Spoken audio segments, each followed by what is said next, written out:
اعوذ باللہ من الشیطان الرجیم بسم اللہ الرحمن الرحیم واللہ فضل بعضکم علی بعض فی الرزق، اور اللہ نے تم میں سے بعض کو بعض پر رزق میں فضیلت دی ہے۔ اب یہ رزق کی فضیلت ایک تو وہ ہے جو مادی اسباب و وسائل جو ہے یہ بھی رزق ہے، اس میں بھی اللہ نے فضیلت دی ہے،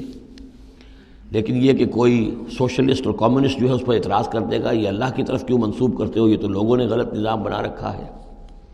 لیکن سوال تو یہ ہے کہ ذہنی صلاحیتیں بھی تو اللہ نے سب کو برابر نہیں دی، جسمانی قوت بھی تو سب کو برابر نہیں دی، یہ بھی تو رزق ہے۔ اصل رزق تو یہ ہے جو جینز ملے ہیں، جو صلاحیتیں ملی ہیں، وہ کسی کے اپنے چوائس پر تو نہیں اور سب کی برابر نہیں ہے، اس میں بھی فرق ہے، کسی کو فضیلت دی ہے، کسی کو کسی اعتبار سے، کسی کو کسی اعتبار سے۔ واللہ فضل بعضکم علی بعض فی الرزق فما الذین فضلوا براد رزقہم علی ما ملکت ایمانہم، تو تم نہیں دیکھتے کہ جن لوگوں کو رزق میں فضیلت دی گئی ہو وہ لوٹا دیتے ہوں اپنا رزق اپنے غلاموں کو، یعنی جو ان کے غلام ہیں ان کو بھی ان کے ساتھ تقسیم کر لیں، ان کو بھی مالک بنا دیں۔ یہ تو نہیں ہوتا، یہ اصل میں نفی کی جا رہی ہے کہ تم نے جو سمجھا کہ ایک بڑا خدا ہے، یہ چھوٹے خدا جو ہیں یہ در حقیقت اس کے تو ایک طرح سے یوں سمجھیے کہ خدمتگار ہی ہیں، لیکن چونکہ اس کے خدمت میں رہتے ہیں اور ہماری کو سفارش کر سکتے ہیں، لیکن اگر یہ چھوٹے ہیں تو جیسے تم اپنے غلاموں کو اپنے برابر نہیں کر سکتے، کیا اللہ تعالیٰ ان کو اپنے برابر کر لے گا؟ کیا ان میں سے کسی کی دھونس جو ہے اللہ کے اوپر چلے گی؟ کیا وہ اللہ سے اپنی بات بنوا لے گا؟ فہم فیہ سوا، کوئی شخص اپنے غلاموں کو اپنی ملکیت میں برابر کا شریک نہیں کرتا۔ افبنعمت اللہ یجحدون، اور کیا تو پھر کیا یہ اللہ کی جو نعمت ہے اس کا انکار کر رہے ہیں۔ واللہ جعل لکم من انفسکم ازواجا، اللہ نے تمہاری اپنی نوع ہی سے تمہاری بیویاں بنائیں، جوڑے بنائے۔ زوج کا لفظ عربی میں دونوں طرف جاتا ہے، عورت کے لیے مرد زوج ہے اور مرد کے لیے عورت زوج ہے، زوج جوڑے کو کہتے ہیں۔ واللہ جعل لکم من انفسکم، یہاں انفسکم سے مراد کیا ہے؟ تمہاری نوع، ہر جاندار کا جوڑا جو ہے اسی کی نوع میں سے ہے، ایک سپیشیز ایک ہی ہے، جو بھی جانور ہے سپیشیز ایک ہے، اس کے جینڈرز مختلف ہیں، جن سے جدا ہیں، لیکن یہ کہ جہاں تک نوع کا تعلق ہے وہ ایک ہی ہے۔ وَجَعَلَ لَكُم مِّنْ أَزْوَاجِكُمْ بَنِينَ، اور پھر تمہاری بیویوں سے یا تمہارے جوڑوں سے تمہارے لیے اس نے بیٹے بنائے، وَحَفَدَةً، اور پوتے تمہیں عطا کیے، وَرَزَقَكُم مِّنَ الطَّيِّبَاتِ، اور ساری پاکیزہ چیزیں تمہیں دیں۔ أَفَبِالْبَاطِلِ يُؤْمِنُونَ وَبِنِعْمَةِ اللَّهِ هُمْ يَكْفُرُونَ، یہ نعمت کا لفظ دیکھیے بار بار اس صورت میں آ رہا ہے۔ تو کیا یہ باطل پر ایمان رکھتے ہیں اور اللہ تعالیٰ کی نعمت کا انکار کرتے ہیں، کفران نعمت کرتے ہیں؟ وَيَعْبُدُونَ مِن دُونِ اللَّهِ مَا لَا يَمْلِكُ لَهُمْ رِزْقًا مِّنَ السَّمَاوَاتِ وَالْأَرْضِ شَيْئًا، اور یہ پوج رہے ہیں اللہ کو چھوڑ کر ان چیزوں کو جنہیں کوئی اختیار نہیں ہے ان کے لیے کسی رزق کا، نہ آسمانوں سے نہ زمین سے۔ وَلَا يَسْتَطِيعُونَ، نہ اس کی قدرت رکھتے ہیں۔ یہ ذہن میں رکھیے کہ یہ جو مشرکین عرب تھے اپنے ایام جاہلیت میں بھی تلبیہ جو پڑھتے تھے، لبیک اللہم لبیک لبیک لا شریک لک لبیک، تو اس میں موجود تھا لا شریک لک لبیک الا شریکا تملکہ وما ملک، تیرا کوئی شریک نہیں ہے، ہاں وہ شریک کہ جو کچھ اس کا اختیار ہے اس کا بھی مالک تو ہی ہے، یعنی بالآخر اختیار تیرا ہی تیرا ہے، کسی تیرے شریک کے پاس کوئی اختیار جو ہے تجھ سے آزاد ہو کر آٹونومس کوئی اختیار اس کے پاس نہیں ہے۔ تملکہ وما ملک، تو ہی اس کا بھی مالک ہے اور جو بھی اس کا اختیار ہے وہ بھی در حقیقت تیرا ہی عطا کردہ ہے، یا تیرا اختیار مطلق اس کے اوپر بھی غالب ہے۔ تو گویا کہ جیسے عیسائیوں کے ہاں انہوں نے توحید کو تثلیث میں بدلا، پھر تثلیث کو توحید میں لے آتے ہیں، 3 in 1 and 1 in 3، اسی طریقے سے مشرکین عرب توحید کے اندر شرک پیدا کرتے تھے، شرک کو پھر لوٹا دیتے تھے توحید کی طرف۔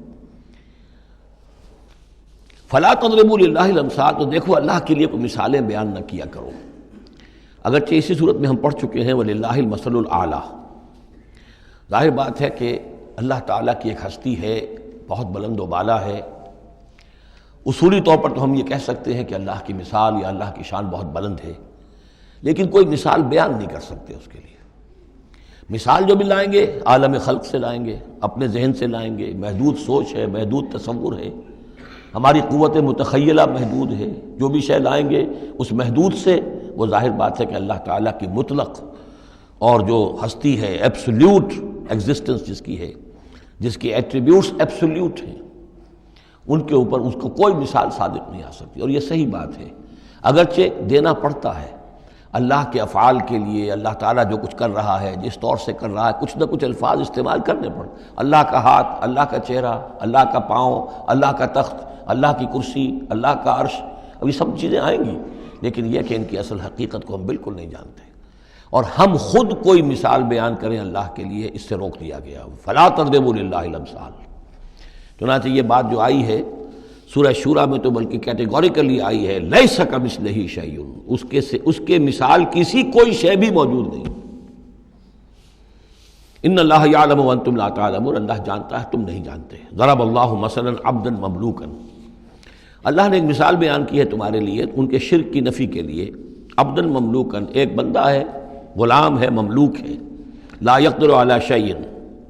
اس کا کوئی اختیار ہے ہی نہیں، کچھ کر ہی نہیں سکتا، ایک وہ بندہ ہے۔ وَمَنْ رَزَقْنَاهُ مِنَّا رِزْقًا حَسَنًا، اور ایک شخص وہ ہے جس کو ہم نے اپنے پاس سے بڑا اچھا رزق دیا ہے، رزق میں مال بھی آ سکتا ہے، علم بھی آ سکتا ہے۔ فَهُوَ يُنْفِقُ مِنْهُ سِرًّا وَجَهْرًا، پھر وہ خرچ کرتا ہے اس میں سے کھلے بھی اور چھپے بھی، یعنی مال بھی خرچ کر رہا ہے، اگر علم دیا ہے تو علم تقسیم کر رہا ہے، لوگوں کو پہنچا رہا ہے، تعلیم دے رہا ہے، تلقین کر رہا ہے، نصیحت کر رہا ہے۔ هل يستوون، کیا یہ برابر ہو جائیں گے؟ الحمدللہ، کل تعریف اور شکر اللہ کے لیے ہے، بل اکثرہم لا یعلمون، لیکن اکثریت جو ہے علم نہیں رکھتی۔ یعنی اللہ کے ایک وہ بندے ہیں کہ جو اس کے کام میں لگے ہوئے ہیں، امر بالمعروف نہی عن المنکر کر رہے ہیں، علم پھیلا رہے ہیں، یا اللہ نے مال دیا ہے تو اس کے دین کے لیے خرچ کر رہے ہیں، یا ابنائے نو میں سے جو لوگ ضرورت مند ہیں، محتاج ہیں، ان کو دے رہے ہیں، اور ایک وہ ہے کہ جس کے ہاتھ میں کچھ ہے ہی نہیں، اختیار ہی نہیں ہے، وہ کچھ کر ہی نہیں سکتا، تو یہ برابر کیسے ہو جائے گا؟ ضرب اللہ مثلا رجلین، اب اللہ نے ایک دو اور انسانوں کی مثال بیان کی۔ احدہما ابکم لا یقدر علی شیء وہو کل علی مولاه، ایک شخص کے دو غلام ہیں، ایک جو ہے ان میں سے وہ گونگا ہے اور وہ کسی کام کی صلاحیت نہیں رکھتا، اور وہ تو اپنے آقا کے اوپر بوجھ بنا ہوا ہے، روٹی تو توڑتا ہے، کھانا تو کھاتا ہے، اس میں صلاحیت کوئی ہے ہی نہیں، کوئی کام کر نہیں سکتا۔ غلام جو لوگ ہوتے تھے آقاؤں کے، وہ کما کے بھی لاتے تھے اور ان کی کمائی سے جو ہے وہ لوگ پھر عیش کرتے تھے، لیکن ایک غلام ایسا ہے، نکما ہے، ابکم لا یقدر علی شیء وہو کل علی مولاه اینما یوجہہ لا یأتی بخیر، جہاں کہیں بھی وہ آقا اس کو بھیجتا ہے وہ کوئی خیر لے کر نہیں آتا، نہ کوئی نفع کی بات، نہ کوئی نفع۔ هل یستوی ہوا، کیا برابر ہوگا وہ بندہ، وہ غلام، ومن یامر بالعدل، اور ایک اور غلام اس کا ایسا ہے کہ جو حکم دیتا ہے عدل کا، وہو علی صراط مستقیم، اور وہ سیدھی راہ پر قائم ہے۔ یہ مثال دے رہا اللہ تعالیٰ اپنے غلاموں کی کہ میرے بھی تو غلام، تم سب میرے غلام ہو۔ ایک میرے وہ غلام ہے کہ جو میرے رزق کو جو ہے وہ تو کھا رہے ہیں، پی رہے ہیں، لیکن میرا کام کوئی نہیں کر رہے، میرے دین کی خدمت کوئی نہیں کر رہے، میری کتاب کی خدمت نہیں کر رہے، میری مخلوق کی خدمت نہیں کر رہے، خدمت خلق نہیں کر رہے، روٹیاں توڑ رہے ہیں، میرے دیے ہوئے رزق میں سے جو ہے وہ کھا پی رہے ہیں، عیش کر رہے ہیں۔ یہ اس غلام کے مانند ہے کہ جو اپنے آقا پر بوجھ بنا ہوا ہے، اور ایک غلام وہ ہے کہ جو اس خدمت میں لگا ہوا ہے، نیکی کا حکم دے رہا ہے، بدی سے روک رہا ہے، دین کی خدمت میں لگا ہوا ہے، دین کو قائم کرنے کی جد و جہد میں تن من دھن لگا رہا ہے۔ وَهُوَ عَلَىٰ صِرَاطٍ مُسْتَقِيمٍ وَلِلَّهِ غَيْبُ السَّمَاوَاتِ وَالْأَرْضِ، آسمانوں اور زمین کے سارے بھید، ساری کھلی باتیں، ساری چھپی باتیں اللہ ہی کے لیے ہیں۔ وَمَا أَمْرُ السَّاعَةِ إِلَّا كَلَمْحِ الْبَصَرِ، اور قیامت کا معاملہ تو بس ایسے ہوگا جیسے ایک نگاہ کا لپک جانا، اچانک آ جائے، او ہوا اقرب، یا شاید وہ اس سے بھی قریب تر ہو۔ ان اللہ علی کل شیء قدیر، یقیناً اللہ تعالیٰ ہر چیز پر قادر ہے۔ صدق اللہ العظیم۔